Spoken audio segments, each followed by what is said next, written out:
Big boss season 8లో రెండో వారం నామినేషన్స్లో భాగంగా 8 మంది నామినేట్ అయిన సంగతి తెలిసిందే. ఇక రెండో రోజు ఎవరెవరికి ఎంత శాతం ఓటింగ్ జరిగిందో ఒక్కసారి అందరికన్నా ముందంజలో నిఖిల్ 22% ఓటింగ్తో కొనసాగుతున్నాడు.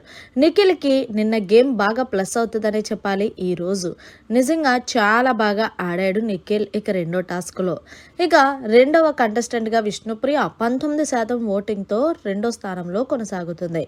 ఇక అలాగే మణికంఠకి మూడో స్థానంలో 12% ఓటింగ్తో కొనసాగుతున్నాడు. ఇక నాలుగో స్థానంలో పృథ్వీరాజ్ 9% ఓటింగ్తో కొనసాగుతున్నాడు. ఇక నైనిక 9% ఓటింగ్తో కొనసాగుతుంది. ఇక ఆదిత్య ఓం కూడా 9% ఓటింగ్తో కొనసాగుతున్నాడు. ఇక శేఖర్ బాషా 8% ఓటింగ్తో కొనసాగుతున్నాడు. అలాగే చివరి స్థానంలో సీత 8% ఓటింగ్తో కొనసాగుతుంది. సీతకి మైనస్ ఎందుకంటే ఎక్కువగా స్క్రీన్ స్పేస్ రాలేదనే చెప్పాలి. మొత్తానికి ఈ 8 మంది కూడా టాప్ 5 కంటెస్టెంట్స్ అనే చెప్పాలి.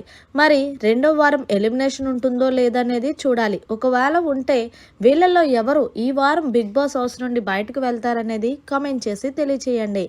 ఏదేమైనా సరే అందరికన్నా ముందంజలో నిఖిల్ అందనంత ఎత్తులో ఓటింగ్తో దూసుకుపోతున్నాడు. మరిన్ని లేటెస్ట్ అప్డేట్స్ కోసం చూస్తూనే ఉండండి మన ఛానల్.